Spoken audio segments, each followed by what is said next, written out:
Bonsoir tout le monde, il est 19h30, puis on va débuter. J'entends l'écho juste un instant. 1, 2, c'est bon. Donc, comme la tradition, là, je commence par rappeler qu'on est en territoire non cédé du peuple algonquin Anishinaabe. Puis, juste une anecdote en passant, là, j'ai assisté à la présentation de l'association du lac Gauvreau samedi matin. Puis, de plus en plus, on voit les organismes locaux faire mention de ce fait-là. Là. Donc, c'est bien de voir que c'est une pratique qui commence à être adoptée là, dans plusieurs secteurs de la municipalité. Donc, félicitations à M. Leach là, pour la présidence de son Assemblée générale annuelle là, samedi matin. Puis, très beau travail d'ailleurs qui est effectué par l'Association du lac Gauvreau. Là. Ils ont un gros projet en cours sur lequel ils travaillent avec le Credo, entre autres, pour la protection, puis en fait la renaturalisation d'un milieu naturel, d'un milieu hydrique qui se déverse dans le lac Gauvreau. Donc, félicitations à l'association. Oui. On va débuter. Il n'y a pas de modification prévue à l'ordre du jour. Est-ce que j'ai un proposeur pour l'adoption de l'ordre du jour, proposé par M. Pierre Labelle, appuyé de M. Claude Giroux? Est-ce qu'il y a des questions ou commentaires? Ça va? Donc, est-ce que tout le monde est d'accord? Oui.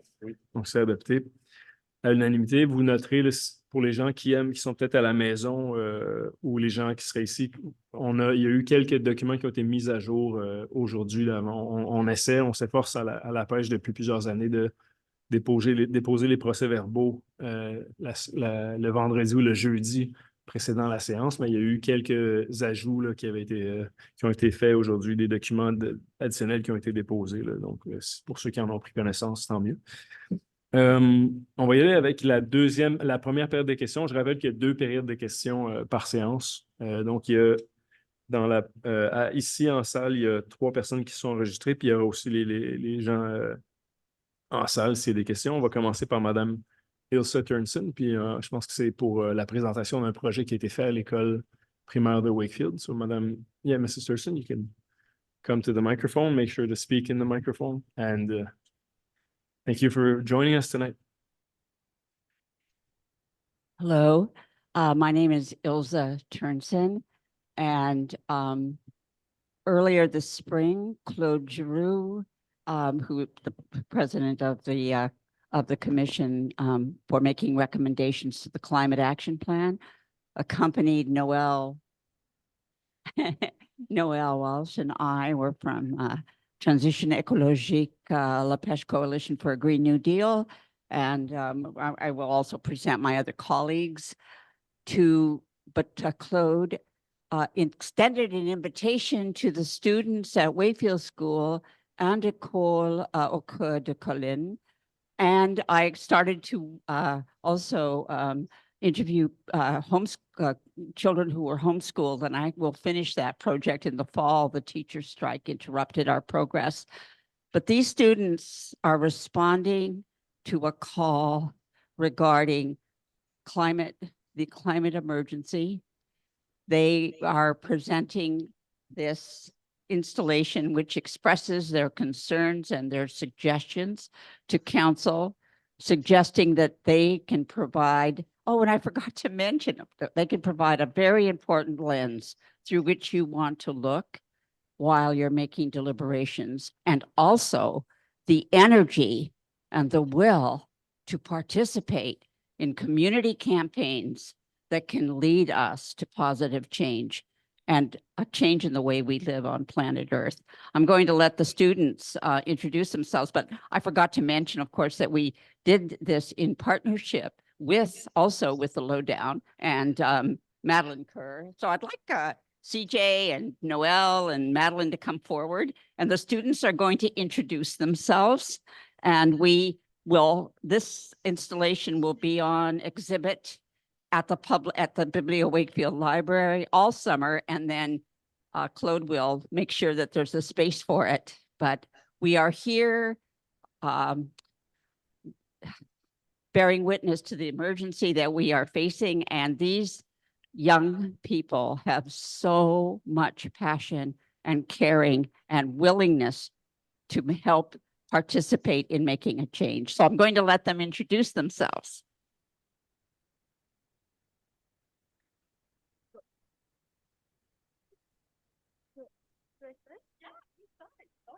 Do I speak French or English? It's up to you. Hello, my name's Rosalie. Okay, Morissette. Do I say what? Want to say, please pay attention. Oh, and our report. Hello, my name is Rosalie Morissette. I live in Wakefield and I'm from Wakefield school. And I'm really happy that we did this because I ended up like hanging out with my friends, even though some of them I didn't really hang out. And I also got to meet other people that I really enjoy hanging out with, like all the teachers who helped and all the people, the elders and stuff, and like like everything who surrounds me. It makes me feel really good. And yeah, that's it. Hello, my name's Emery. And I'd like everybody to pay attention that about in 25 or around then, it will be almost changing the climate and it will be turning into somewhere where nobody can live, nobody can survive. So I would like everyone to pay attention to how they can help. Hello, my name is Julian Lozelle, and I am 11 years old, and I am concerned about climate change because there has been an insane increase in dangerous weather patterns / tornadoes, hurricanes, floods. Also, icebergs are melting, which is rapidly increasing sea levels. This year broke all the hurricane seasons. It is getting, well, bad, and humans aren't doing anything. So I think we need to tip the scales and make a big shift to help save our planet.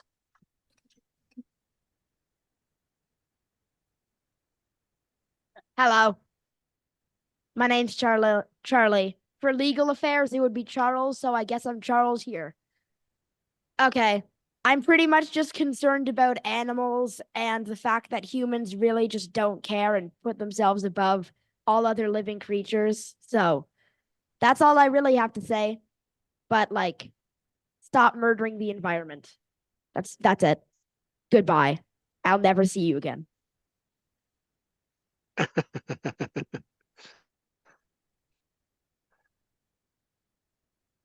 Hello, my name's Alyssa Rose Carl. And I'm from Wakefield School. I'm really concerned about the way animals are getting treated and how people are hunting them, not just for meat, that's important for some cultures, but also just for sport. And sometimes that's not really good, and it decreases the level of different of certain types of animals. Thank you.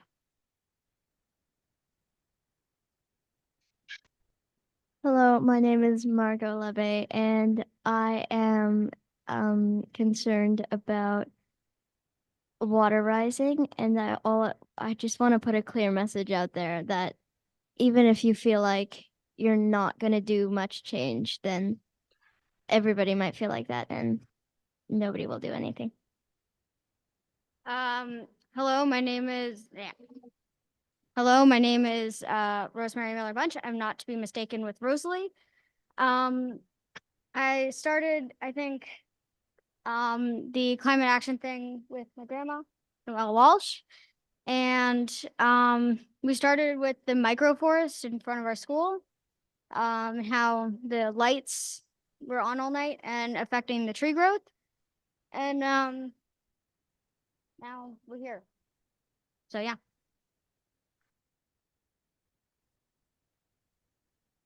The students will now give you a copy of their reports from all the school, from École au Coeur de Colline as well.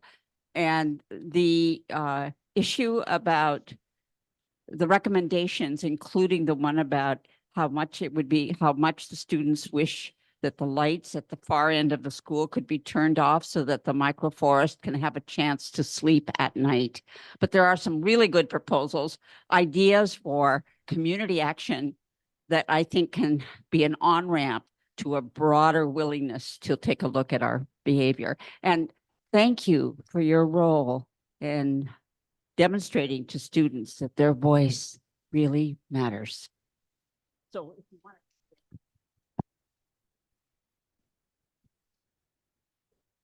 to. Thank you. Merci. Merci beaucoup.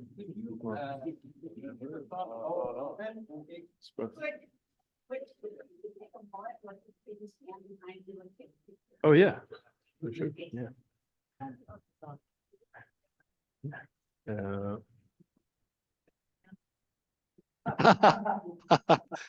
Yeah, wonderful. Step in, yeah. Est-ce qu'on, ouais, on se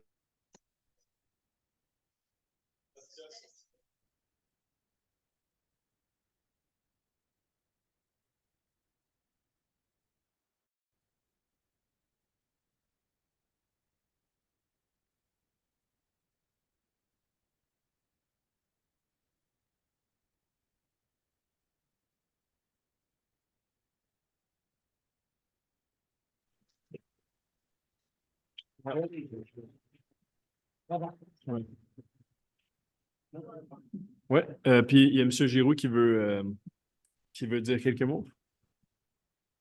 I'll say this in both languages. When we talk about climate change generally, extreme weather events, peu importe, what we're really talking about is a way of life that we have to reflect upon. And I do that in my own time, and I have conversations with friends. And some of the stuff that's in there is a lot of doom and gloom. I thank you profoundly from the bottom of my heart. You, all of you, with what you've done, have given me hope. And I really, really mean this. I thank you. Quand on parle des changements climatiques, des événements extrêmes, que ce soit des tornades, enfin, vous l'avez mentionné, en arrière-plan de tout ça, c'est comme si la fin du monde était proche. Et vous ayant rencontré, ayant participé et à Wakefield et à l'école ici à Sainte-Cécile-de-Macham, et vous entendre, le doom and gloom est parti pour moi. Vous m'avez donné, ce qui est un cadeau extraordinaire, l'espoir qu'il y a des lendemains meilleurs. So, merci beaucoup. Merci, Guy. Monsieur Lebel. Bravo, les enfants. Je trouve que c'est du travail merveilleux. J'espère que vous allez en garder un souvenir toute votre vie. And don't forget that you had parents behind you and teachers and adults that helped you. And I wish that they help you to continue putting some effort into the improvement of our planet, our home. Félicitations. Bravo. Merci. Pour ma part, je vais dire deux choses. D'abord, il y a la question de la... Puis j'en ai déjà parlé avec Ilsa, la question de la chaise des générations. Récemment, j'ai rencontré la dame qui est responsable du mouvement de la chaise des générations au Québec. Puis, je pense que c'est quelque chose qu'on devrait essayer d'accomplir à la pêche. La chaise des générations, c'est une chaise qui est créée par les étudiants ou les enfants d'une communauté pour le conseil municipal. C'est une chaise qui demeure en permanence au conseil municipal, puis qui est considérée lors de la prise de décision pour nous rappeler des prochaines générations. Donc, je pense que c'est un projet que vous pourriez accomplir. So that the chair of generation is a chair that's decorated by students and kids of a community and is then permanently installed at a municipal council. And it's a reminder for all elected officials to remember future generations and their decision making. So that's one thing. So I have two little boys. And I'll say something that I think is important for you to hear. I think of it when I think of my boys, and I'll say it in French afterwards, but now I'm addressing you, students of Wakefield.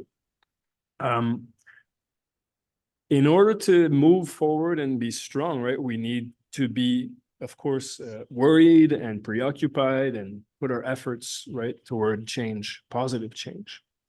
But we have to be careful, because if we're overwhelmed by, gloom, I think we can become paralyzed. So there's this sentence that I really like, and I think it's important. It's something that I sort of came to understand late in life. It's that sentence. It's actually the Buddha that said that. He said, whatever you frequently think about or ponder upon becomes the inclination of your mind, right? So if you're hyper-focused all the time on, for instance, like all the danger and the threats to humankind and all the bad things that are happening, it will condition you. It will make your mind work in a certain way. But you have to remember that life is hard and there are scary things, but there's also a lot of beautiful things happening in the world, and a lot of positive things that are happening, right?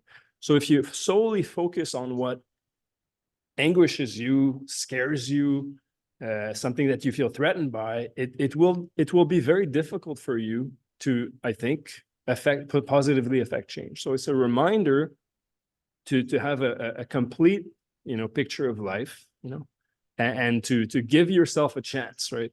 Every kid out there should give themselves a chance, and I think adults and their parents are also should be part of that conversation. We need to remember, and people are trying to do that there are good, positive things happening, and focus on those things as well. We need to have a complete picture of what's happening.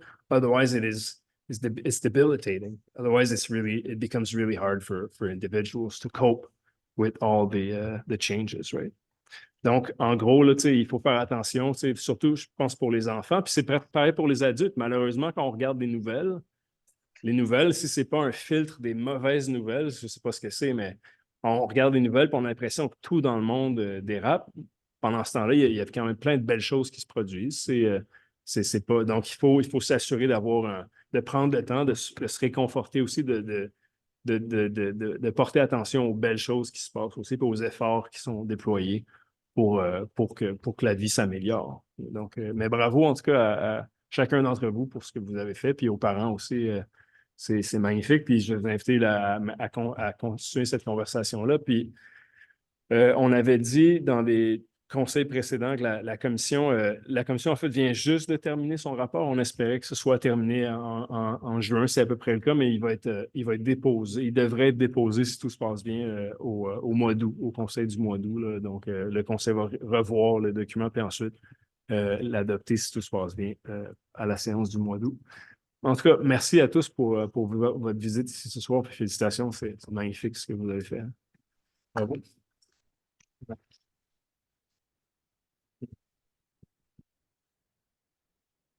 One last word, working with CJ, expressing ourselves through art, having a chance to speak what is in our hearts and minds, and having the people who are representing us in our municipal government listen to us is part of that gesture toward positive action. We all want it, that solidarity and the willingness to collaborate. Yes. Merci beaucoup. OK, merci, Madame Turnson. Ensuite, Madame Nancy Baker.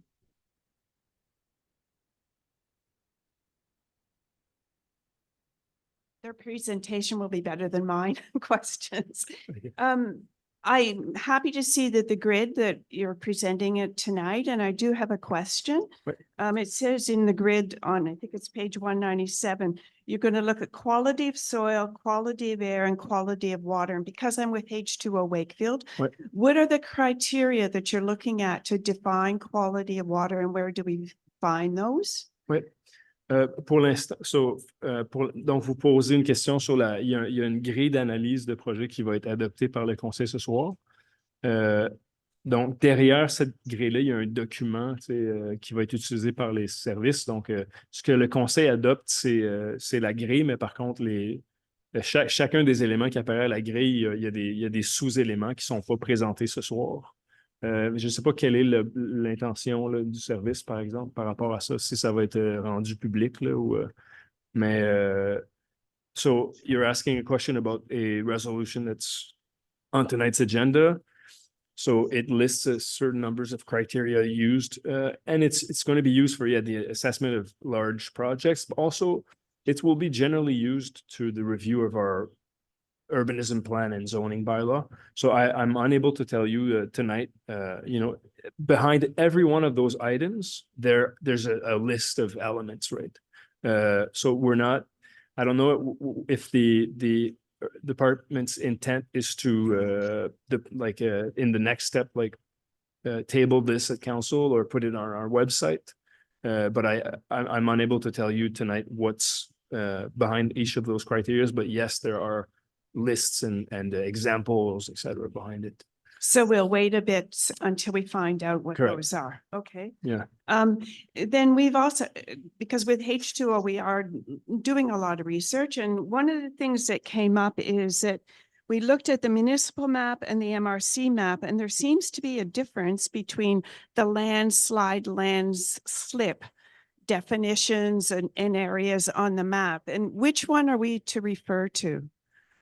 Okay, so I'm not familiar with so maintenant la question c'est la question c'est par rapport aux divergences qu'il y a entre la carte régionale puis la carte municipale sur la question des glissements de terrain. Ça c'est la question. Puis la réponse c'est que pour ma part, je suis pas familier du fait qu'il y aurait des divergences. Puis ce que je sais, ce qu'on m'a toujours dit par rapport à la carte des glissements de terrain, c'était que c'était un exercice qui avait été quand même assez somme toute imprécis. Ça a été produit par la province à une certaine époque, puis que dans ce qu'on va faire, c'est qu'on va demander une analyse spécifique quand il y a un projet a lieu en zone de glissement de terrain. So I'm not familiar with the disparity between the regional and the local map. What I've always been told is that this map was produced by the province some years back, and that it's not the most precise tool. But what typically happens is that when a project is done in a zone that was identified, additional expertise is required by the department. So that's what I know. Okay, so, and is it better for H2O to ask for all the documents, because residents are asking us if we have them, because we've started our second survey. Mhm. So is it better for H2O to do an access to information, or for H2O and residents to do an access to information to get some of the documents that we would like? So which documents? Well, we wanted to have the permits, for the wells. Can we request those? We wanted the protection zone and what's in the protection zone. And then we found out about this discrepancy between the two, and we're trying to figure out which one it is, Okay. that we should be asking So, for. but are you talking about? The landslide, landslip, Okay. where is it? So, okay, first you're asking about a specific permit? Yeah, there's a information- bunch of things. Yeah. Okay, information behind a specific permit. And yeah, I think that the best way to get information about a specific, la meilleure façon d'obtenir comme les documents nécessaires à l'émission d'un permis, c'est par une demande d'accès à l'information. So, So maybe it would be best if we sit together and we make a plan, what documents you need. And we'll try to help you as much as I can regarding those documents. That's what I wanted to hear. Alors, alors, si vous permettez, après la séance, peut-être on pourrait se parler 2 minutes. Puis, je pourrais voir avec vous les documents que vous recherchez, puis voir la façon qui est la plus appropriée pour essayer de les obtenir, si bien sûr on peut les obtenir selon la loi. And I can ask for H2O and for the residents, because we'll share them with the residents who are asking the questions. Is that okay? Whatever your request will be about your document, if the law accept or allow me to give you the document, Of course, after that, what you do with your document, it's what you do with your document. Okay, thank you very much. Ensuite, il y a Madame Christine Brazeau. Puis ensuite, il y aura des gens à la maison, là, et Madame Claire Gauvreau. Donc, ça sera pas très long. Oui, Bonjour. bonjour. Christine Brazeau. C'est ma première fois, alors oui. Parfait. Christine Brazeau, c'est ma première fois que je vais poser une question ici. Je vais dire un peu, j'ai des terrains. Pardon? Oui, je voulais demander pour des contraintes sur des contraintes agricoles.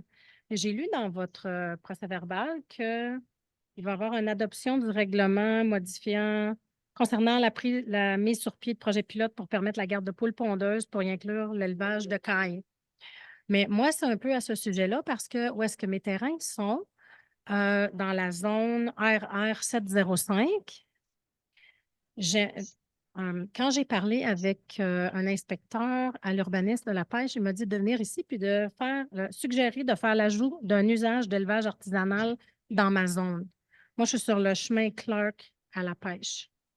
Mais j'ai vu dans le document ici que le zonage me permet juste d'avoir 5 poules. Puis, moi, j'aimerais savoir, vu que vous êtes déjà en train de changer pour ajouter des cailles, est-ce qu'on peut faire changer le zonage dans ma zone? Parce que moi, j'ai 4 acres. Quand ça a été divisé en 4 acres, mais maintenant, ils disent que c'est 2 hectares, 4,94 acres. Alors, j'ai déjà cette contrainte-là. Fait que je me demandais comment procéder pour pouvoir faire l'élevage artisanal, puis que je puisse me construire sur mon terrain, puis avoir mes poules. Parce que j'ai déjà mes poules sur une ferme. Ouais. Puis j'aimerais juste me bâtir sur mon terrain, apporter tous mes animaux là, puis continuer à élever. Puis les animaux que vous avez, ce sont... J'ai des poules pondeuses, Ouais. j'ai des cailles, Ouais. j'ai des... en français, j'ai des guinea fowls, OK, ouais. des pintades, Ouais. puis j'ai des coqs à chair. Coq à chat, OK. Oui. Ouais. Ouais, puis là, je comprends l'idée de la... Mais je ne peux pas emmener tous mes petits amis sur mon terrain parce Ouais, que. exact. Mais pourquoi que je demande ça? C'est parce que la majorité des gens alentour de mon terrain, ils ont 7,5 acres. Fait que Ouais. quand c'est les terres de mes grands-parents qui ont été divisées pour leurs 16 enfants, là, la majorité des gens, quand ils ont vendu. Mais moi, ma mère, elle a hérité son terrain, puis il y a moi puis ma soeur qui, on a 4 acres puis 3,5 acres, mais on aimerait se faire bâtir puis déménager là, mais avoir notre mini-ferme. Donc, il y a deux choses. D'abord, le règlement qu'on adopte ce soir, ça provient d'un long, d'un projet pilote. Il y a eu une mouvance au Québec sur la permission des citoyens, même en zone résidentielle, sur un acre, là, d'élever un nombre minimal de poules pondeuses. Mm-hmm. Donc, on est loin, on ne parle pas de poules à viande, c'est un petit nombre. Donc, là, pour moi, puis on s'en est parlé un tout petit peu avant la rencontre, je vous ai dit, il est possible que je n'ai pas immédiatement la réponse. Comme, je ne sais pas quels sont les...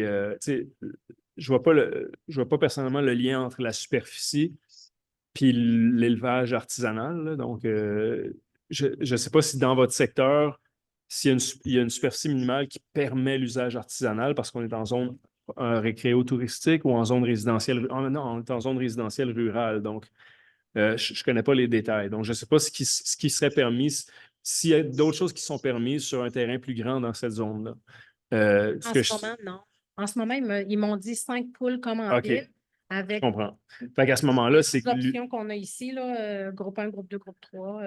Oui, je comprends. À ce moment-là, c'est que vous n'êtes pas dans une zone où l'agriculture artisanale est permise. Donc, c'est vrai, ce qui est permis à ce moment-là, c'est simplement ce qui est permis dans tout quartier résidentiel, les 5 poules. Mais ouais, moi, je vous recommande est-ce que vous avez soumis une demande écrite? Non, parce OK. que la personne à qui j'ai parlé m'a suggéré de venir ici, OK. puis de suggérer de faire l'ajout d'un usage d'élevage artisanal dans ma OK. zone, vu que tous mes voisins ils ont 7,5 acres. Puis il y a juste OK. ma soeur et moi qui a 4 et 3,5 Je comprends. parce que quand ils ont divisé, Ouais. Ben nous, je ne sais pas pourquoi, là, l'arpenteur a décidé de donner 4 acres, puis 3,5, puis toutes les autres, c'est 7,5. Puis là, je me demandais pourquoi sur Mais 7,5 acres. je vais vous avant, je pense, avant d'aller plus loin, c'est vrai que dans la révision du plan d'urbanisme, il y a révision des aspects qui touchent l'agriculture artisanale. Tu sais, par exemple, on a de plus en plus de demandes pour des serres, même en zone résidentielle. Fait que là, quand il y a des tendances comme ça, puis on est en processus de révision, ben on considère les multiples demandes qu'on reçoit, de plus en plus les tendances dans les mœurs des gens, tu sais, puis on ajuste s'il y a lieu. Ceci étant dit, moi, je vous invite à nous écrire peut-être par exemple à votre conseiller ou au département d'urbanisme. Dans les deux cas, aux membres du CCU, par exemple, vous pourriez écrire en expliquant votre vision pour des modifications, par exemple, au niveau des usages d'agriculture artisanale. Donc, c'est quelque chose qui peut être regardé au CCU dans la prochaine, dans la révision en cours là, des règlements. Mais pour l'instant, il est vrai que c'est juste les poules là, les 5 poules qui sont permises. Monsieur Gervais, votre adresse? Ouais. Il va falloir que je vous redonne l'adresse parce qu'il n'y a rien là, sur le terrain en ce moment, là, mais j'ai apporté le certificat de localisation avec les 2 terrains. Je peux vous montrer après. Parfait, c'est tout. Merci.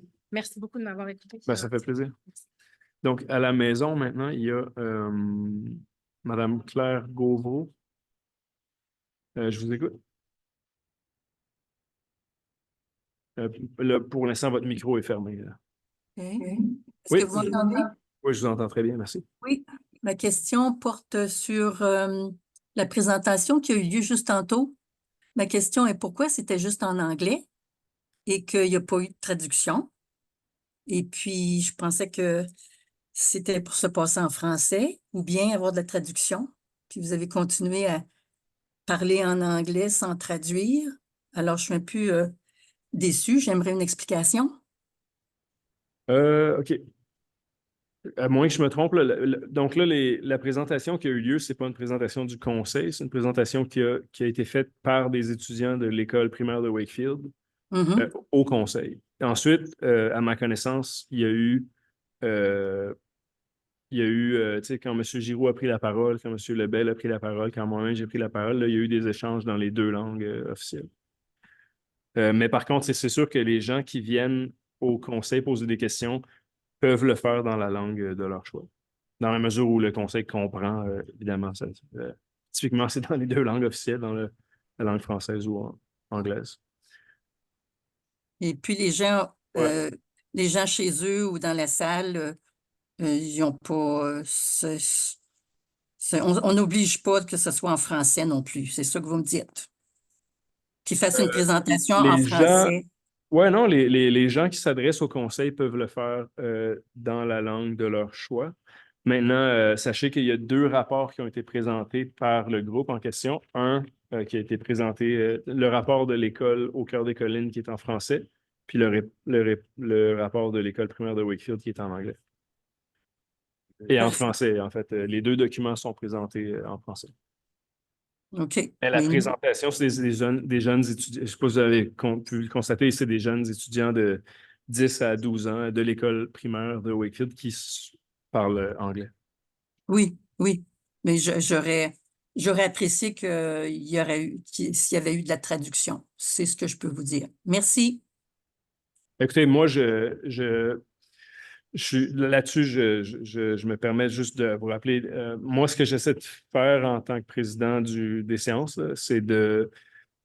Bon, cette fois-ci, c'est pas quand on a des questions qui portent sur les affaires municipales, je vais traduire la question des gens, puis ensuite répondre aux personnes dans la langue dans laquelle ils sont adressés à moi, puis dans l'autre langue, là, dans la langue, du moins si c'est en anglais, je le fais en français aussi, mais là, je m'excuse, mais je n'allais pas traduire systématiquement chaque prise de parole des étudiants de l'école de Wakefield.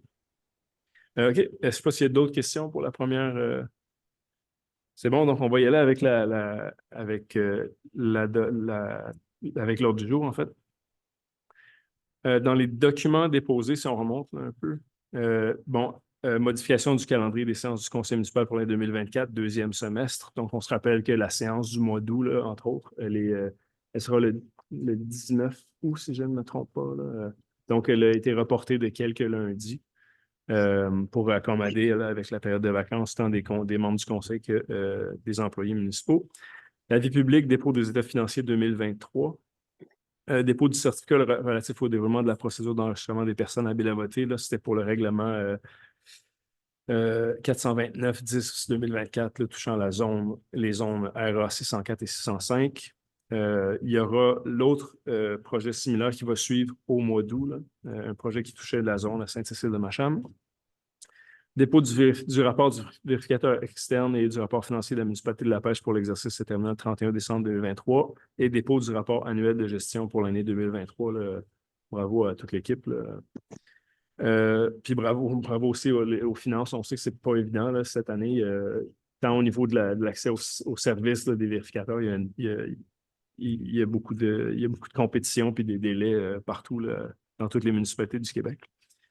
En 4A. Passer le point 2, adoption des procès-verbaux. Oui, merci. Ouais, adoption des procès-verbaux de la. Ouais, pourquoi il n'y a pas de projet de résolution? En tout cas, on a. Est-ce que j'ai besoin d'un proposeur, d'un appuyeur pour l'adoption des procès-verbaux du 3 juin, du 17 juin et du 25 juin? Proposé par M. Lebel, appuyé de M. Giroux. Est-ce qu'il y a des questions ou commentaires? Non. Est-ce que tout le monde est d'accord? Oui. Madame Larocque? D'accord, parfait, super. Ensuite, en 4A, autorisation de paiement de la liste des factures pour le mois de juin 2024, un montant de 2 056 094. Est-ce que j'ai des questions ou commentaires? Est-ce que tout le monde est d'accord? Donc, c'est adopté. Oui, excusez-moi.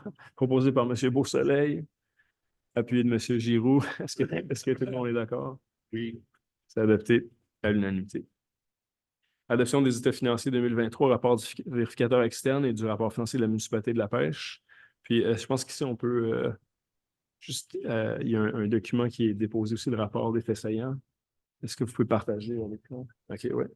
Puis, est-ce que vous pouvez partager à l'écran à la maison aussi, M. OK, merci. OK.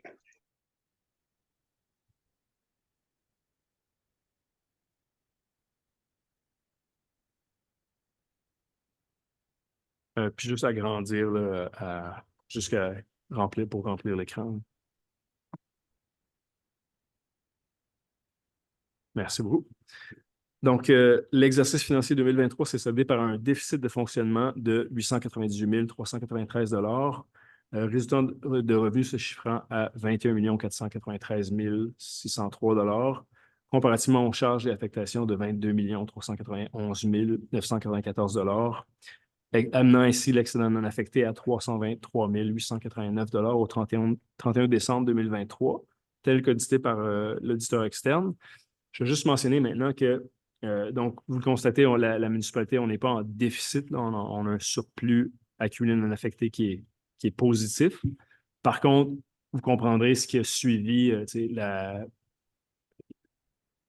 on l'a constaté en 2024, là, on a dû procéder à des augmentations considérables là, au niveau des taux de taxes. Là. Il y a eu plusieurs coûts qui ont été mentionnés. Là. Donc, on n'a pas eu, heureusement, là, ce qui peut arriver dans d'autres municipalités, à transmettre un second compte de taxes. On a réussi, avec les argents qu'on avait qui étaient dans nos surplus non affectés, à combler le déficit. On est en bonne posture. On a été responsable en 2024, puis on a dû évidemment ajuster le tir. Ce que moi, je retiens de tout ça, c'est que en fait, il y a des limites à. Quand on a, puis c'est très courant dans les municipalités, là, on vient souvent en exercice budgétaire, on vient épauger, on vient limiter la hausse de taxes en utilisant des surplus non affectés. Mais ces surplus-là sont, les hausses qu'on vient éponger, malheureusement, des fois, ce sont des coûts qui sont récurrents. Et puis les surplus ne sont pas nécessairement récurrents, évidemment. Donc, si on fait ça pendant trop longtemps, à un moment donné, on arrive à une situation où on n'a plus ce luxe-là. Donc, il faut qu'il y ait un lien clair entre les budgets adoptés puis le coût des opérations. Tu sais, on ne peut pas constamment penser que nos surplus vont pouvoir limiter les hausses de taxes. À un moment donné, il faut faire des choix, puis il y a des choix qui ont été faits dans l'exercice budgétaire 2024. Ce qui suit ensuite, ce qui suit là, dans les réalisations 2023, puis je vais laisser, je vais pas faire la lecture entière du document, mais vous voyez les différentes charges de fonctionnement et obligations de la municipalité. Le solde de la dette au 31 décembre 2023, en fait, il y a une baisse. Il y a eu une baisse entre 2022 et 2023 de la dette municipale. Elle est passée là, de 11 millions 9 000 à... en fait, elle est passée de 12 872 000 à 11 9 000 Évidemment, il y a eu des investissements qui sont réalisés dans l'exercice 2024. Là, tout ça, ça change d'une année à l'autre. J'en profite pour, encore une fois, souligner le travail, puis ça, on ne le dira jamais assez. Là. C'est encore vrai qu'à la municipalité de la Pêche, on subventionne davantage, là, c'est plus généreusement nos organismes locaux, tant celles qui œuvrent en culture, en loisirs, dans les arts, dans les services communautaires, que même au niveau des initiatives environnementales. Puis le travail qui est fait par ces gens-là ne se reflète pas dans ces états financiers-là. Donc, encore une fois, à tous citoyens de la municipalité de la Pêche qui est bénévole, merci. Puis je suis content de voir que le Conseil, malgré une période budgétaire difficile l'an dernier, a maintenu ce soutien-là parce que je pense que globalement, autour de la table, en fait, tout le monde, je pense qu'on comprend la valeur de ce service communautaire-là. Ensuite, il y a un passage sur le profil financier de la municipalité, puis on continue de voir notre endettement total à long terme du Centre d'ordre de la richesse foncière est de 76 sous comparativement au ratio moyen de l'ensemble des municipalités de la MRC des Collines de 1,72, de la classe de population au Québec de 1,78 et celui de la province de 2,2. Donc, on est en excellente situation financière. Je le répète, une année budgétaire difficile en 2024, mais malgré tout, ça va très bien.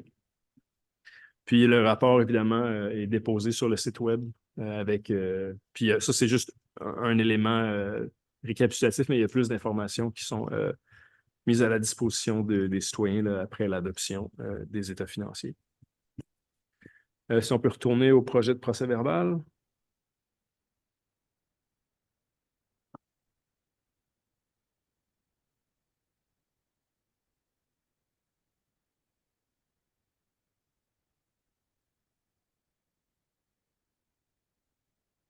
Il n'apparaît pas à l'écran.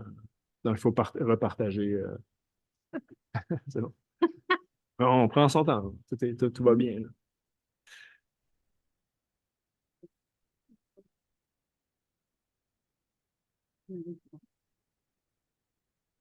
Super. Merci. Donc, est-ce que j'ai un proposeur pour l'adoption des états financiers proposé par Mme Pamela Ross, appuyé de M. Claude Giroux? Est-ce qu'il y a des questions ou commentaires? Est-ce que tout le monde est d'accord? Oui. Donc, c'est adopté à l'unanimité. En cas de avis de motion et dépôt d'un projet de règlement d'emprunt, numéro 24-848, décrétant des dépenses en immobilisation et un emprunt de 3 millions. Donc, un premier règlement pour les dépenses en immobilisation, un second pour la voirie. C'est un avis de motion, puis ensuite le projet de règlement est adopté, puis le règlement est prévu pour adoption à la mi-août, donc à la séance qui est du 19 août, là, si je ne me trompe pas. Est-ce que j'ai un conseiller qui veut donner avis de motion? Mme Pamela Ross donne avis de motion lors de l'adoption du règlement 24-848. Bon, puis vous voyez les différents postes. Puis en fait, c'est très simple. Le conseil municipal adopte annuellement un plan triennal d'immobilisation. Le plan triennal, c'est une projection des investissements qui sont retenus. le plan triennal, comme vous savez, n'a pas fait l'objet d'un vote unanime.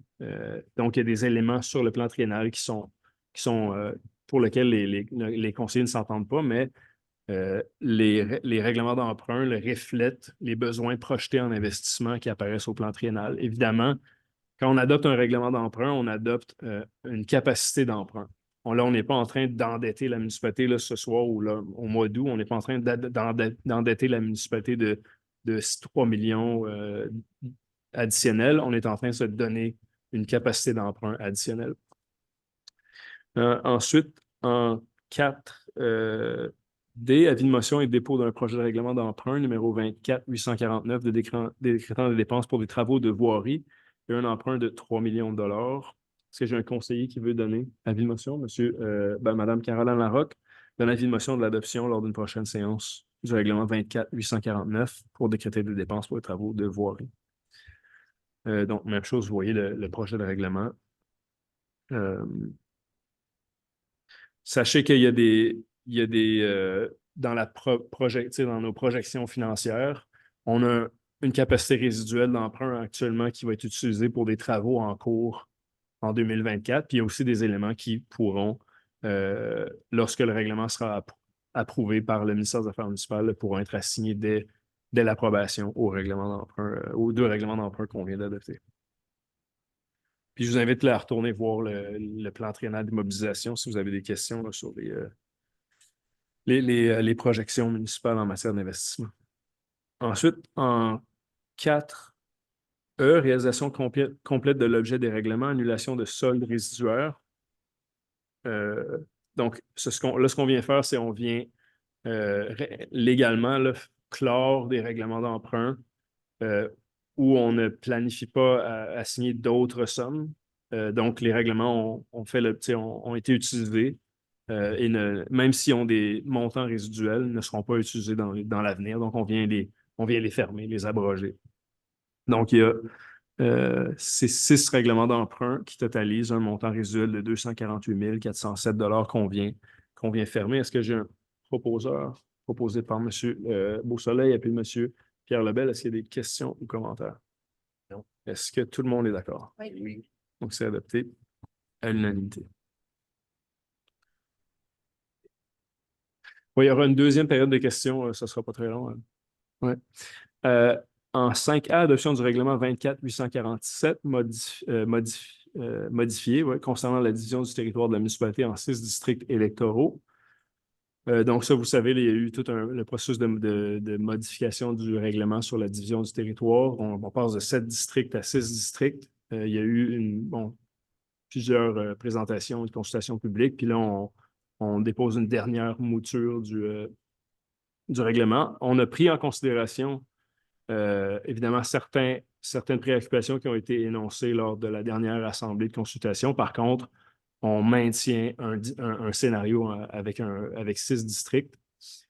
Si vous regardez, il y a des éléments qui touchaient, par exemple, les corridors de déplacement. Donc, il y a eu un recadrage. Là. Par exemple, le lac Notre-Dame est clairement dans le quartier 5, dans le nouveau quartier 5. Il y a eu une redistribution aussi. On nous a beaucoup parlé de la question de la superficie du nouveau district 1. En effet, on a fait beaucoup de modifications. Puis si on considère aujourd'hui, entre autres, la présence de terres publiques, les districts 1 et 5 sont à toute fin pratique, là, ont une superficie équivalente. Là. Au niveau des pourcentages de population, on atteint un des objectifs qu'on cherchait, là, c'est de se retrouver beaucoup plus près de la moyenne d'électeurs par district. Donc, des variations là, qui varient. Bon, ça varie de plus 0,4 jusqu'à moins 10,8 et puis, je vous invite à consulter la carte. Là. La carte interactive, elle est à jour, elle est disponible sur le site web. Donc, est-ce que j'ai un proposeur proposé par Mme Ross, appuyé par M. Richard Javel? Est-ce qu'il y a des questions ou commentaires? Commentaire, M. Lebel? Bon, personnellement, je vais m'opposer à cette résolution-là parce que je considère que, premièrement, on n'a pas besoin d'avoir de baisser de 7 à 6. Déjà, le maire a un vote, peut voter à toutes les fois qu'il y a 4-3, puis forcer à ce moment-là un compromis qui doit être atteint par les membres du conseil. Ce n'est pas une nécessité que le maire ait un vote prépondérant. Puis il y a un danger aussi au vote prépondérant, que le conseil peut être facilement contrôlé par un maire et 3 conseillers qui sont ses associés. Deuxièmement, lorsqu'il y a eu consultation publique, c'était clair que en fait, les gens qui se sont prononcés demandaient qu'on demeure à 7 conseillers parce qu'il y a un problème de représentativité pour une grande partie de la population qui persiste encore, puisqu'il y a des secteurs en entier qui perdent de la représentation par le fait qu'il y a un quartier de moins. Donc, je m'oppose. Donc, le vote est demandé, M. Gérard. Pour.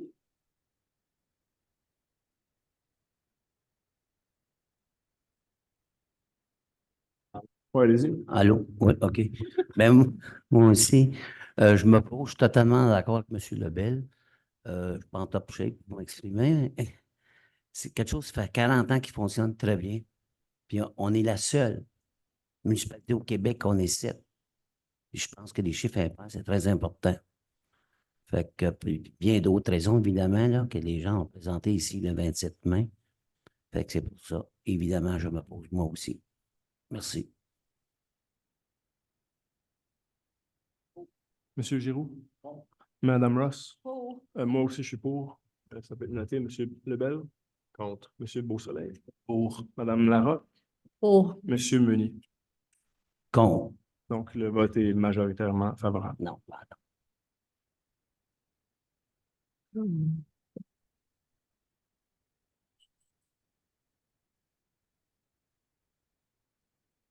OK, là-dessus, il y aura publication dans les jours qui suivent.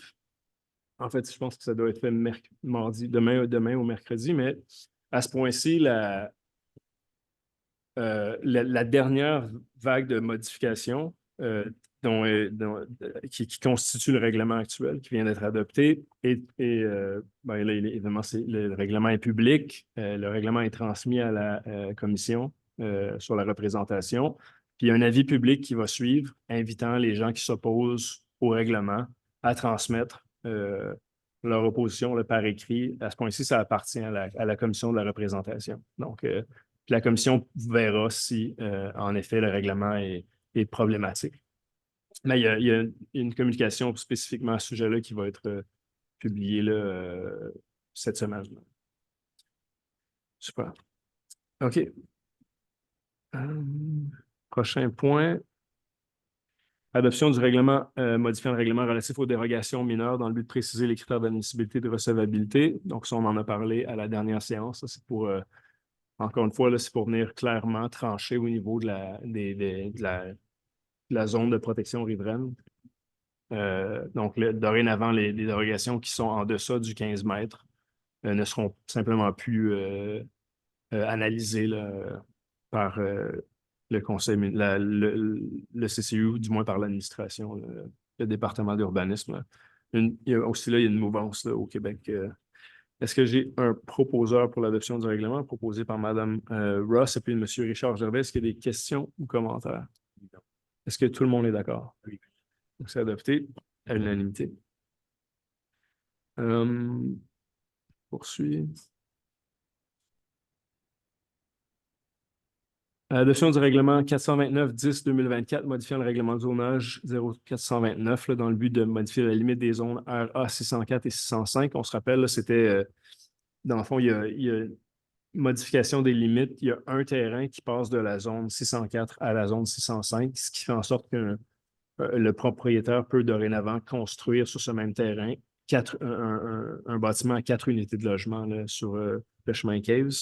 Il y a eu séance de consultation. Il y a quelques citoyens du secteur qui sont venus poser des questions. Il n'y a pas eu autrement d'opposition. les gens étaient rassurés là, de l'ampleur de la modification.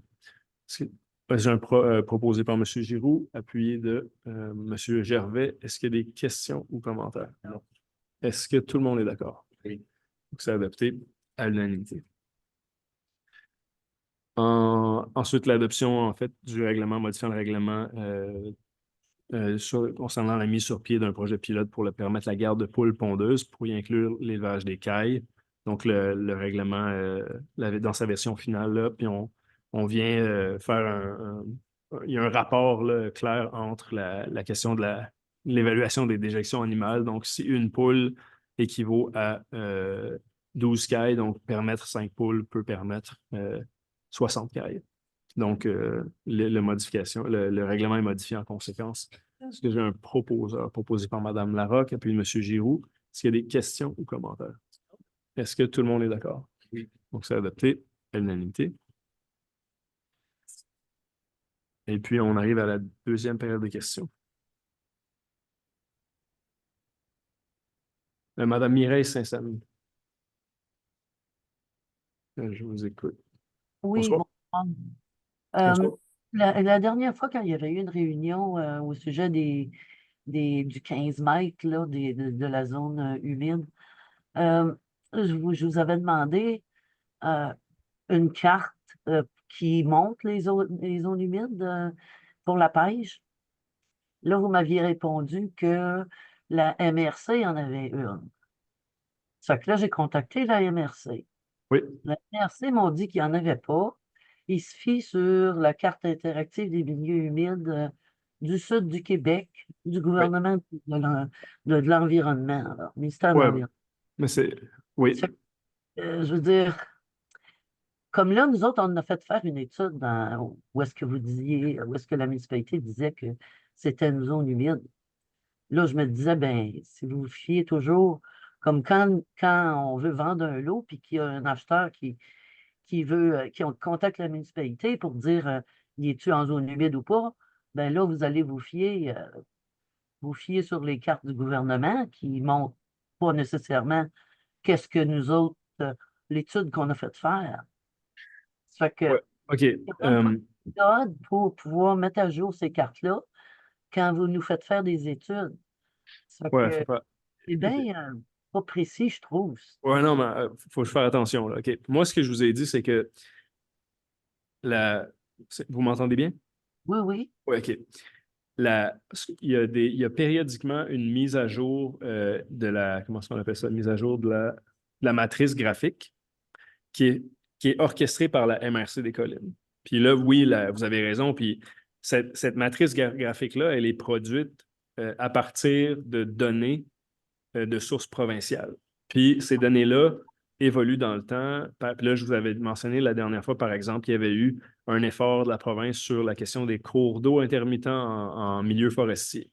Là, tout d'un coup, la MRC reçoit cette information-là, elle l'intègre dans sa matrice graphique. La matrice graphique est mise à jour. Ces données-là apparaissent dorénavant dans les outils géomatiques des municipalités. Non. Mais vous avez raison. Vous avez raison. La MRC des Collines n'a pas la responsabilité là, elle reçoit les données de la province, puis c'est les données qu'elle utilise. Maintenant, comme toute donnée, il y avait une question tantôt, puis c'est un très bon exemple là, sur les zones de mouvement de masse. La municipalité utilise les outils à sa disposition. Si un citoyen arrive avec un projet de construction, puis que selon nos cartes, selon nos données, le projet est en zone humide, ben nous, on va demander une expertise à ce niveau-là. Puis l'expertise va démontrer oui ou non qu'il y a bel et bien une zone humide, puis l'arpenteur va venir tracer. Vous demandez au propriétaire de faire c'est nous autres qui payons pour l'étude, là. Ben, définitivement, oui. Ben oui. Puis là, une fois que l'étude est faite, qu'est-ce qui vous dit que vous allez donner la bonne information à la personne qui vient demander? Comme c'est pas moi qui va vous demander, là. Il faut comprendre, là. C'est même pas publié, c'est même pas corrigé. Ben non, C'est mais comme ça, les gouvernements du Québec, ils font ça d'après des je grosses comprends, études mais la LIDAR, là, municipalité, nous Madame Gauvreau-Saint-Saëns, notre responsabilité, c'est d'autoriser des actions là, sur le territoire. Ouais. Puis on autorise ça avec les outils à notre disposition. Maintenant, si vous, par exemple, vous êtes un promoteur immobilier, tu sais, puis que vous êtes un propriétaire immobilier, vous voulez vendre des terrains, puis vous avez des outils plus précis par rapport à ces terrains-là, puis vous voulez rassurer vos acheteurs potentiels, c'est à vous de le faire. Là. fait que là, ces C'est cartes-là impossible. seront jamais mises à jour. Pardon? Les cartes plus détaillées qu'on fait faire, là, même c'est quand même un grand territoire qu'on a fait faire, là, Ouais. plusieurs lots. Puis, je veux dire, ça coûte pas mal d'argent, ces affaires-là. Puis, c'est une belle carte. Puis, c'est beaucoup plus précis que qu'est-ce que le gouvernement du Québec peut faire avec ses cartes LIDAR, là. Ça fait que, je veux dire, pourquoi que ça peut pas Oui. être corrigé au niveau du gouvernement? C'est eux autres qui. Je n'ai pas connaissance d'un tel processus. Là. Je ne sais pas si vous avez transmis les données qui ont été produites Ben, à je les transmets à vous. C'est vous qui demandez le détail, là. vous, moi-même, ou vous voulez dire le département d'urbanisme? L'urbanisme de la Ouais. municipalité. Vous êtes la municipalité.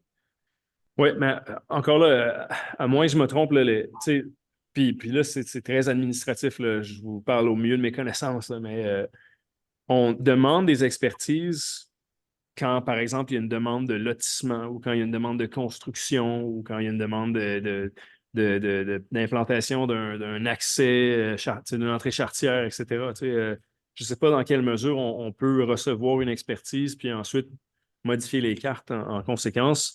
Puis ensuite de ça, les milieux humides, ça évolue dans le temps. Donc, c'est pour ça que la pertinence de Ça la évolue pas production tant que ça. ben, Ces en cartes-là, fait, c'est des vieilles affaires, là. C'est pas- ça dépend. En fait, oui, Ah, ça évolue dans le temps. Puis c'est pour cette raison-là aussi qu'on demande, tu sais, ponctuellement de faire une analyse approfondie pour un projet donné. Mais là, vous me parlez d'une situation que moi, je n'ai pas connaissance de ça. Là. Je veux dire, encore là, quand la municipalité demande des études, c'est dans le processus d'approbation de projet. S'il n'y a pas de projet à approuver, on ne requiert pas d'études. Si vous voulez transmettre ces études-là, je ne sais pas dans quelle mesure elles peuvent être prises en considération, puis je ne sais pas dans quelle mesure on peut modifier la matrice régionale, ou, tu sais, puis encore moins les données provinciales. Là, je n'ai aucune idée. OK. J'ai une deuxième question. Oui. J'ai fait une demande d'accès à l'information Oui. Le 9 juin. Je n'ai pas reçu encore même d'avis comme quoi ça a été reçu par la municipalité. OK. D'habitude, il devrait y avoir une accusé-réception. J'ai l'impression qu'il n'y a peut-être pas personne qui vérifie ce compte email-là, le Ben, courriel. écoutez, le 9 juin, Oui. c'est mieux de resoumettre la demande. Parce Ben, que j'ai renvoyé j'ai la fait un moyenne de. suivi juste pour voir comment ça se fait. J'ai même pas reçu de. Puis j'ai pas eu de réponse non plus. Donc, OK. je veux dire, Maître accès à Lubier, l'information, il y a des dates assez limites là-dedans. Puis oui, Maître Lubier est ici, puis elle pourrait vous, tu sais, elle va sûrement vous suggérer quelque chose, mais. Puis, mais vous avez une adresse exprès pour oui, envoyer ça à la municipalité. Puis j'ai oui. l'impression que peut-être personne ne le regarde, là, ou ça a peut-être été, je sais pas, là, sauté. Cette adresse-là est validée à tous les jours. Maintenant, je ne sais pas, je vais aller valider si votre demande a été traitée ou pas, mais je suis très surprise d'entendre ce que vous me dites. Mais écoutez, on va faire les validations, Mme Gauvreau-Saint-Saëns. S'il vous plaît, merci beaucoup, Maître Lubier. Puis, en moyenne, là, le temps de traitement, puis je sais que ça peut varier. Là, tu sais, il y en a que ça peut être très long, puis ça peut être ça peut être au niveau légal, ça peut être compliqué, mais en moyenne, là, les demandes d'accès à l'information sont traitées en deçà de. Ça dépend lesquels. Ouais. Mais généralement, Maximum 20 le jours, hein. printemps et l'été, donc c'est plus long parce qu'il y a Ouais. moins de monde de disponible. Ouais. Donc, on est entre 15 et 40 jours, OK. dépendamment. Donc, 15 et 40 jours. C'est ça. Ça répond à vos questions. Hein. Oui, merci beaucoup. Bonsoir. Bonsoir. Est-ce qu'il y a d'autres questions ici? Vous aviez une question? Oui.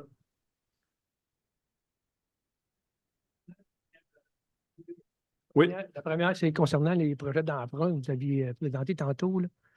Est-ce que vous avez des projets, des idées de projets sur la table pour Oui. se voter un projet d'emprunt? Votre nom, c'est Nicolas Jean. Nicolas Jean, oui. Oui, en fait, ce qu'on adopte, manque, là, quand vous faites le projet d'emprunt. ouais, ce qu'on adopte, c'est 2 règlements parapluies. C'est un outil de financement qui est à la disposition des municipalités.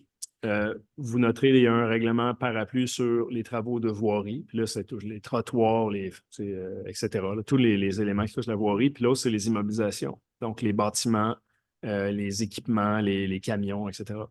Si vous voulez, puis ce qu'on adopte ce soir, c'est une capacité d'emprunt. En fait, ce qu'on va adopter au mois d'août, c'est un règlement qui nous permet d'emprunter.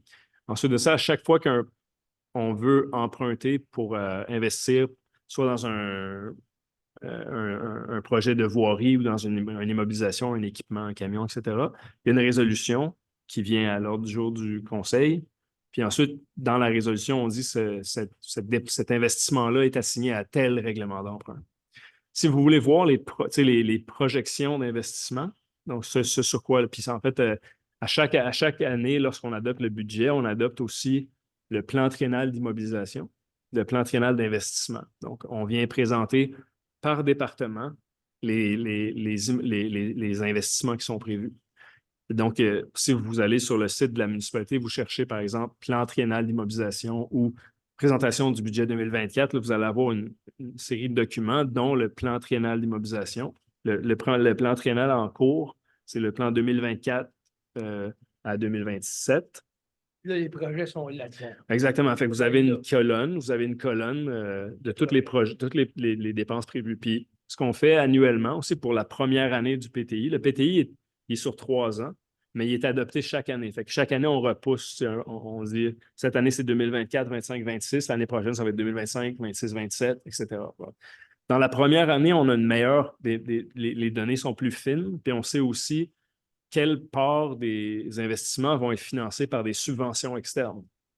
Fait que si vous regardez la colonne 2024, là, vous allez voir là, vraiment, ça explique assez précisément là, tel projet, on pense obtenir, par exemple, 40 de subvention de tel programme de subvention, puis la balance va être payée par l'ensemble, par exemple. Fait que vous avez vraiment le détail pour l'année en cours. Fait que quand on va adopter le PTI 2025, on va refaire le même exercice pour la colonne d'investissement 2025. OK. C'est bon? La deuxième question, c'est concernant le nouveau projet que vous avez voté oui. Il n'y a pas longtemps, là, 2 minutes. Là. Oui. Bon, comment se fait-il au moment où on a voté pour vous autres, vous ne nous avez pas présenté ça dans votre projet électoral, que vous étiez pour changer le processus électoral de la ville. Là, vous nous arrivez avec cette surprise-là, vous changez le processus démocratique de la ville, mais ça n'a pas été présenté, ça, par exemple, dans votre campagne électorale, qu'il y aurait un changement majeur qui se ferait. Ouais. Comment ça se fait que ça n'a pas été fait d'abord? Je pense que j'ai l'impression, moi, d'avoir été trahi, point final. OK. Ben, écoutez, il y a évidemment chaque membre du conseil, on est tous indépendants. Donc, les aspirations politiques, puis les priorités que chaque conseiller municipal présente lors d'une campagne électorale varient évidemment. Puis, depuis qu'on a été élu, vous me direz si je me trompe, mais il y a beaucoup de décisions qui ne faisaient pas partie, c'est clair, là, toutes les décisions qu'on prend dans un mandat ne peuvent pas faire partie de notre programme électoral. Donc, puis, il y a des gens au sein du conseil qui considèrent que c'est une décision majeure que de passer à 6 districts. Puis il y a des gens qui considèrent que ça ne change pas grandement là, le caractère politique là, de là à être. Je vois mal comment des élus indépendants auraient pu inclure une telle vision dans leur programme électoral. Puis sachez aussi que c'était même si. Ça répond à ma question. Ben voilà, même si c'est une réflexion, même si c'est une réflexion qui existe à la pêche depuis. En fait, on l'a vu. J'aurais vu ça autrement. Ouais. Je n'ai pas grandi dans cette optique-là. OK. Ça aurait dû être présenté dans une campagne électorale, un projet comme ça. Parce que le droit démocratique des citoyens, c'est l'affaire la plus importante d'une ville. Ouais. Puis là, comme c'est là, on est en train de la bafouer. Ben, selon vous, tu sais, puis ça, on en a parlé beaucoup, puis je peux revenir là-dessus, mais on se rappelle, il y a des gens, tu sais, un des principes qui a dirigé l'exercice, c'était le principe d'une représentativité équivalente. Tu sais. Puis ça, on l'a entendu lors de la séance de consultation. Il y a des gens qui ont dit l'Est, l'Ouest. Tu sais, l'Ouest, on avait plus de districts. Les Anglais, les Français. Les nouveaux arrivants, les anciens. Tu sais. Oui, mais l'option 7 et l'option 6 avaient été présentées, ça, on aurait pu conserver l'option 7. Oui, non, mais 7 conseillers. moi, je vous Les pose deux la ont été question. présentés. Ouais, moi, je vous pose la question, là. Moi, ce que je vous dis, c'est que il y a même si certains arguments sont mentionnés, en bout de ligne, un des principes, c'était une représentativité qui était équivalente. Puis j'en conviens, la question des 7 districts, bon, il y a des citoyens qui auraient préféré qu'on demeure à 7 districts. C'est correct. Mais il y a des citoyens qui sont tout à fait à l'aise à ce qu'on passe à 7 districts aussi. Puis clairement, il y a quelques centaines de citoyens qui étaient opposés, mais il y a des gens pour qui c'est tout à fait correct, c'est tout à fait normal. Donc, pour ce qui est de votre question là, sur la campagne électorale, là, je doute qu'il y a personne ici qui s'était dit « Ah oui, je vais mettre ça dans mon... » C'est pas quelque chose auquel on a tous réfléchi. Là. OK, merci. Merci. Oui, M. Hébert. Oui, allez-y.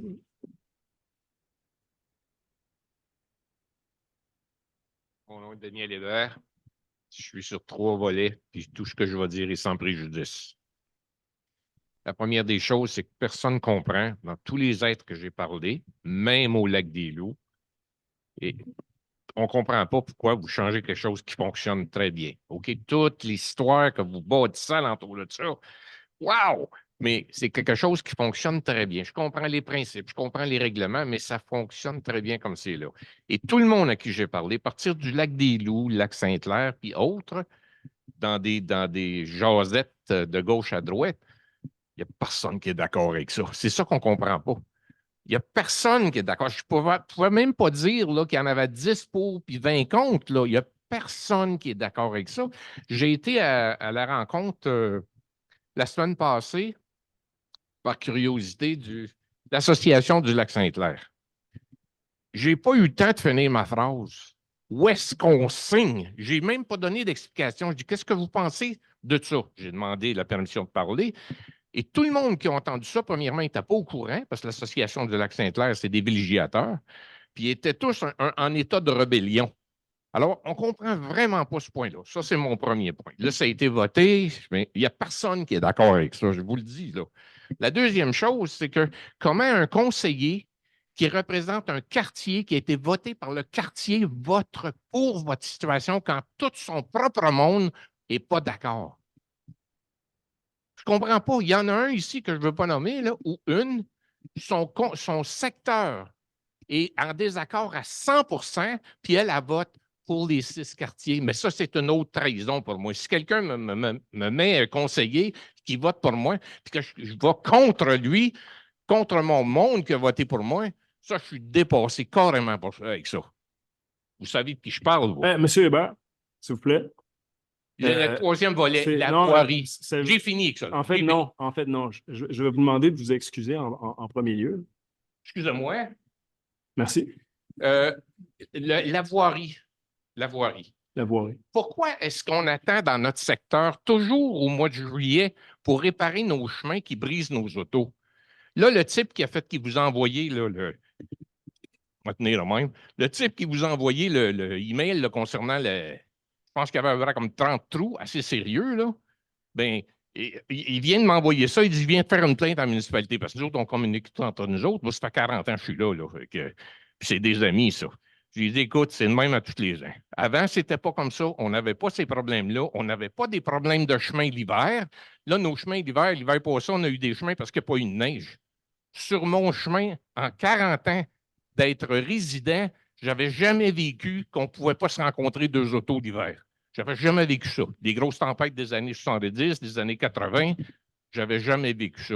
Alors, la voirie, est-ce que la voirie va éventuellement se réveiller pour notre secteur? Il y a un chevreuil qui traîne, là. Ça fait des jours et des jours et des jours. Ils n'ont pas passé pour voir ce qu'il y en est, là. Ouais. Y a-t-il une réponse à ça? La voirie va-tu s'occuper de notre secteur? La voirie s'occupe de tous les secteurs. Là. Ouais, c'est une bonne réponse, mais c'est pas le cas. Ben, C'est oui. leur job, eux autres, de remplir les trous. Oui. Ouais. Puis chaque année, ils font, si vous regardez là, la planification des travaux, là, ils vont par étapes. Puis ils ne vont pas par secteur, ils vont par étapes. Donc, ils font, ils vont faire, puis, je sais pas, ils vont commencer par faire du balayage, puis ensuite, ils vont faire de l'épandage, du nivelage, Ça, l'épandage c'est de beau. Le calcium. balayage, ça fait bien. Oh, non, mais je veux dire, Pierre, ce que vous dites, c'est qu'on fait des nids de poules à un certain moment de l'année. On va faire des trucs urgents, là, mais autrement, il y a quand même une cadence dans les travaux, puis elle est la même dans tous les secteurs. Mais dernièrement, là, je vous garantis, mon secteur n'était pas magané, mais le taux du lac Saint-Clair, c'était épouvantable. On parle du mois de fin, du mois de juin. Là. Ouais. Ça aurait dû être préparé au mois de mai. C'est bien reçu, monsieur. Le dégel était fait au mois de mai. Oui, merci.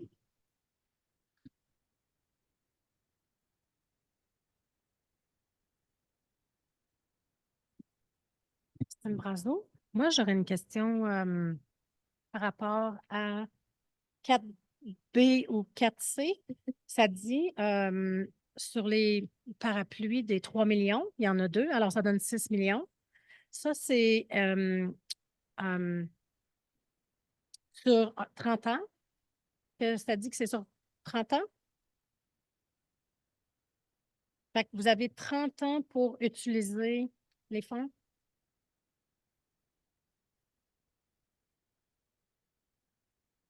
Un règlement, puis là, est-ce que vous pouvez 30 ans, c'est parce que un règlement d'emprunt, là, ça a une durée, ça n'a pas de durée de vie utile, à mon avis, dans le sens que un règlement, si le règlement d'emprunt, c'est par exemple d'1 million, quand on lui a assigné 1 million de dollars, ben, il est complété, puis là, il est éventuellement fermé.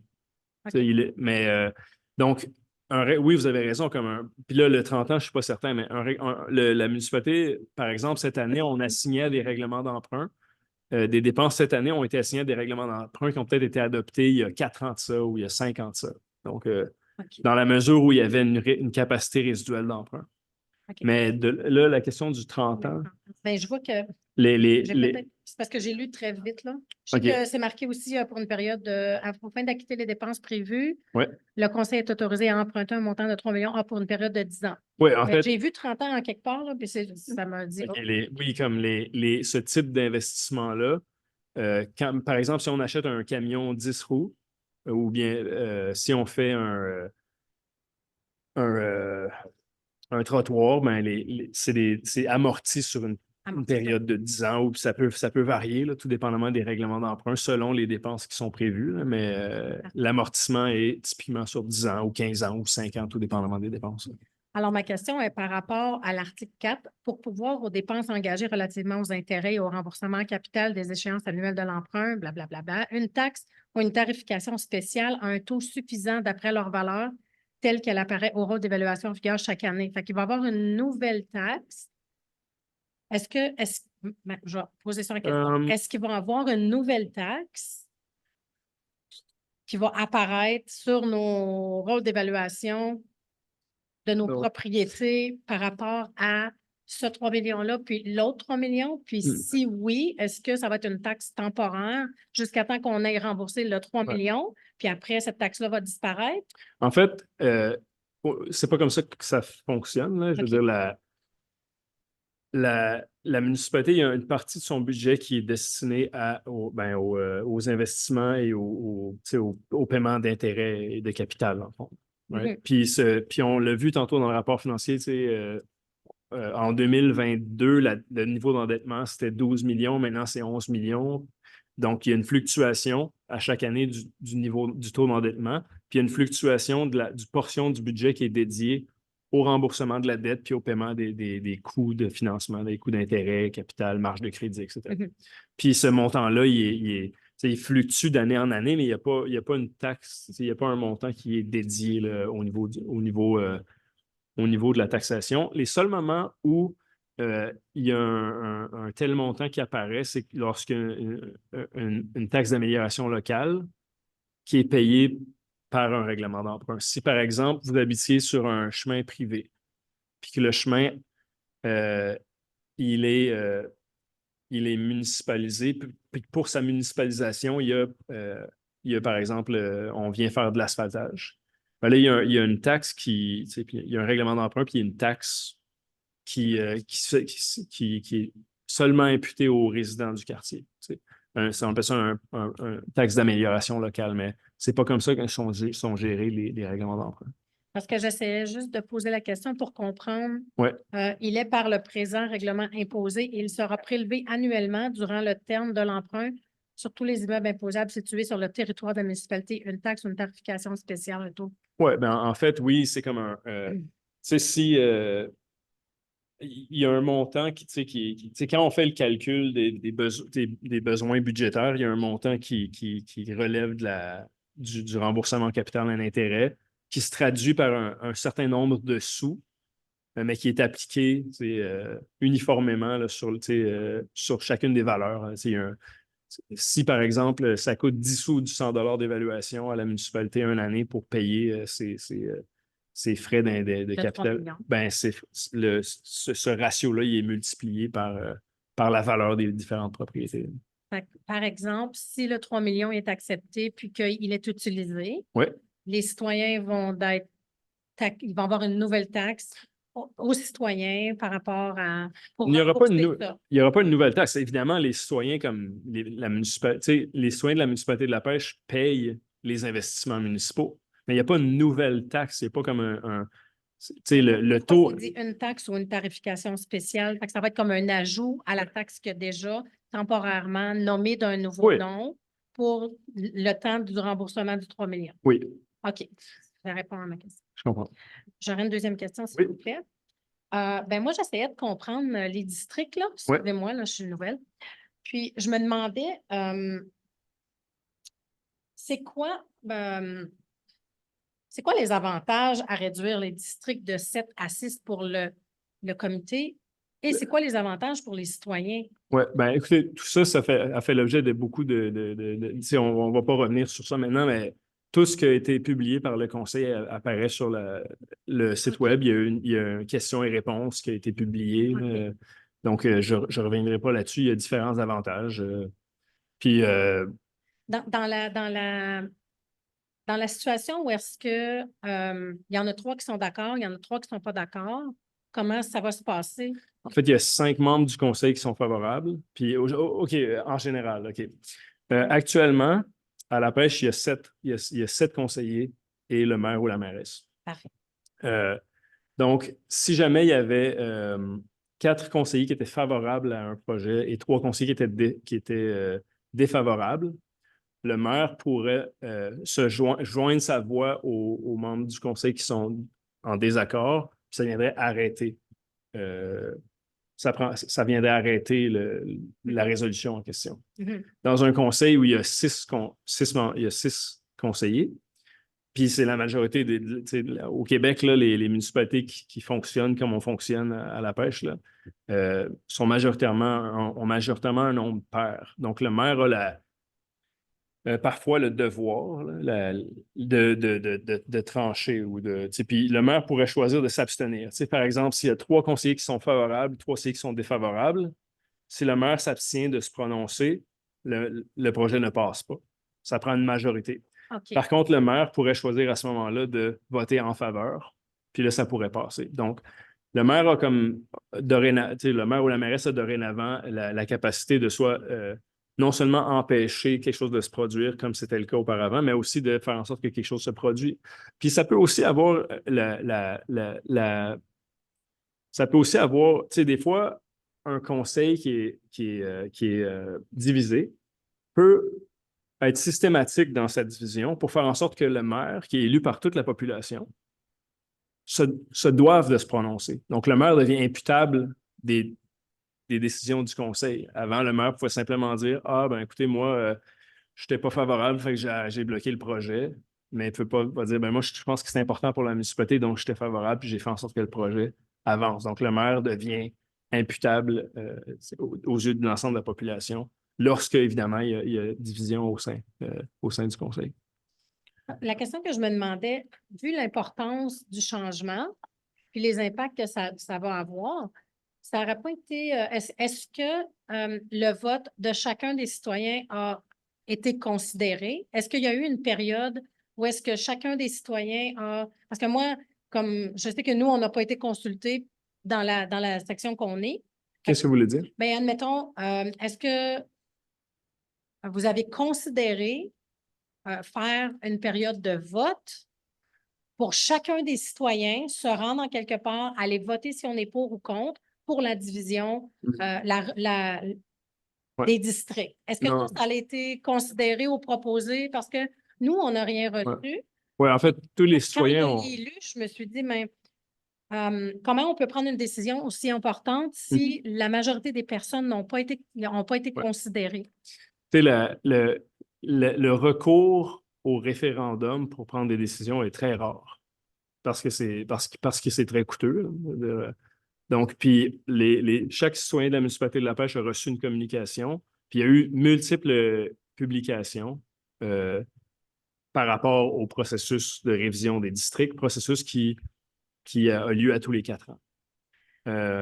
Donc, il y a un certain nombre. Tu sais, en fait, on constate une opposition dans des quartiers qui, dans la situation actuelle, au niveau démocratique, étaient surreprésentés. Donc, pour lesquels des districts où, malgré un nombre inférieur de citoyens, avaient une représentation équivalente avec des districts où il y avait un nombre beaucoup plus grand de citoyens. Donc, est-ce qu'une redivision qui resterait à 7, mais redivisée de façon différente pour inclure, comme changer les divisions pour que ça reste à 7 puis que ça soit plus égal, aurait été une option? Ça aurait été une option, mais ce n'est pas l'option qu'a retenue le conseil municipal. Mais est-ce que ça n'enlève pas un peu la démocratie du pouvoir de décision de chacun des citoyens? Parce que, tu sais, il y a beaucoup de citoyens qui ne veulent pas ça, mais eux autres, ils perdent leur parole de... Oui, je comprends. Ça devient pas fair dans ce que les citoyens veulent, dans le fond. Oui, écoutez, il y a eu quelques centaines, il y a peut-être 300 citoyens qui étaient défavorables. OK. La Pêche a une population de 9000 et quelques centaines de citoyens. Donc, oui, il y a des gens qui étaient opposés, mais globalement, les gens sont favorables. Ou indifférents. Ou indifférents. On s'entend. Monsieur Hébert, si vous voulez poser une question, vous pouvez prendre le micro, ce que vous avez déjà fait d'ailleurs. Mais moi, j'essaie juste de comprendre, parce que je suis nouvelle, puis j'essaie de m'informer. J'essaie juste de comprendre pour qui c'est favorable, puis dans quel sens que ça serait favorable, puis pourquoi le changement quand ça fonctionne déjà très bien. Ben, là-dessus, on pourrait en discuter si vous voulez, mais je vous invite d'ici là à consulter ce qu'il y a sur le site web de la municipalité, mais ça me fait plaisir de vous en parler. OK, bien, je vais aller lire pour être plus au courant parce que pour moi, c'est un sujet que j'ai vu aujourd'hui, puis je me demandais pourquoi un changement si soudain. Je comprends. Parfait. Merci. Ben, je vous remercie beaucoup de m'écouter. Merci beaucoup. Est-ce qu'il y a des questions en ligne? Non, OK. OK, on va poursuivre. Développement durable, l'adoption de la grille d'évaluation pondérée pour les projets de développement d'envergure résidentielle ont intégré. On a vu des exemples passer dans les derniers mois. C'est le même principe, une grille qui permet au département d'urbanisme et de développement durable d'accompagner les promoteurs, puis de venir, je dirais, faire des recommandations au conseil et aux promoteurs en bout de ligne sur les éléments améliorés dans les projets qui sont proposés. Est-ce que j'ai un proposeur pour la grille des valeurs proposée par Mme Ross, appuyé de M.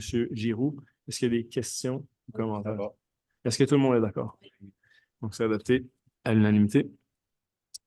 En 6B, demande de dérogation mineure, 337 chemin Pont-Brillant, afin de permettre la construction d'un garage conventionnel d'une superficie de 144 mètres carrés, comparativement à la superficie maximale de 100 mètres carrés prescrite au règlement de zonage. Donc, un garage un peu plus grand que les normes au règlement. Est-ce que j'ai un proposeur? C'est en fait une recommandation favorable du CCU, proposée par Mme Larocque, appuyée de Monsieur Gervais, est-ce qu'il y a des questions ou commentaires? Est-ce que tout le monde est d'accord? C'est adopté à l'unanimité. Aux travaux publics, octroi de contrat, surveillance des travaux, stabilisation des berges, chemin Riverside. Donc, 2 prix reçus. Un prix, le plus bas soumissionnaire conforme, la firme WSP Canada Incorporée. Est-ce que j'ai un proposeur? Proposé par M. Giroux, appuyé de M. Beausoleil. Est-ce qu'il y a des questions ou commentaires? Est-ce que tout le monde est d'accord? Oui. Donc, c'est adopté à l'unanimité. En 8, autorisation de signature d'un accord avec la ville de Bécomo pour l'achat d'un véhicule d'élévation pour le service des incendies. Un camion à échelle, entre autres, qui va permettre de répondre à certaines exigences du schéma de couverture de risque, là, entre autres les bâtiments à haut risque, puis à grande hauteur, là, comme les écoles, l'hôpital de Wakefield, certains bâtiments commerciaux aussi sur le territoire. Donc, un camion qui a été entièrement là, inspecté, puis sur lequel a investi beaucoup la municipalité de Bécomo là, pour sa mise aux normes, puis donc un montant de 160 000 là, un très bon, une recommandation forte là, du comité d'incendie puis du directeur d'incendie. Proposition de M. Richard Gervais, puis de M. Claude Giroux. Est-ce qu'il y a des questions ou commentaires? Non. Est-ce que tout le monde est d'accord? Oui. Donc, c'est adopté à l'unanimité. À la direction générale, autorisation de signature d'un protocole d'entente pour la gestion des cours d'eau avec la MRC des collines de l'Outaouais. Donc, il y a eu révision du règlement sur la gestion des cours d'eau. La gestion des cours d'eau est de responsabilité régionale, mais il y a des interventions qui sont réalisées à l'échelle locale. Donc, lorsqu'il y a révision d'un règlement, on révise ensuite les protocoles d'entente entre la MRC et ses municipalités constituantes. Puis là, on vient autoriser la signature du protocole. Est-ce que j'ai un proposeur? Proposé par M. Lebel, appuyé de Mme Ross. Est-ce qu'il y a des questions ou commentaires? Est-ce que tout le monde est d'accord? Oui. Donc, c'est adopté à l'unanimité. En 9B, octroi de contrat pour la gestion des matières résiduelles, appel d'offres 2023 SOU 320 pour la collecte, le transport, la disposition des déchets, des matières organiques, des matières recyclables et des encombrants dans les limites des territoires de municipalités de La Pêche, Cantley, Chelsea et Val-des-Monts.